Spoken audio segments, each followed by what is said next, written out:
So ఇంకా mutton ముక్క తీసుకొని ఒక మంచి పీస్ తీసుకుందాం, అన్నంలో కలుపుకొని తిందామని చూసిన.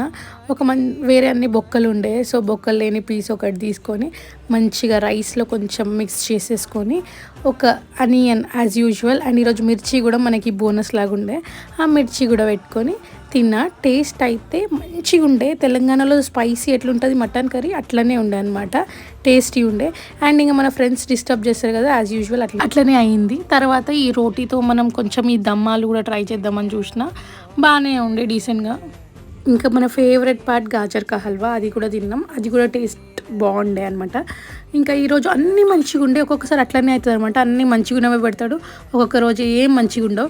మన కాన్సన్ట్రేషన్ ఎందుకో గాజర్ కా హల్వా మంచిగా ఉన్న మటన్ మీదనే మంచిగా ఉండే కాబట్టి మంచిగా ఉండే అన్ని టేస్ట్. ఇదంతా తర్వాత మా ఫ్రెండ్ సర్ప్రైజ్ చేసిండు, ఇంట్లో నుంచి బిర్యానీ చేసుకొని వచ్చిందనమాట. ఇంకా ఇవన్నీ పక్కన పెట్టేసి ఆ బిర్యానీ మీదనే అటాక్ చేసినాం, మనకు బిర్యానీ ఫేవరెట్ కాబట్టి.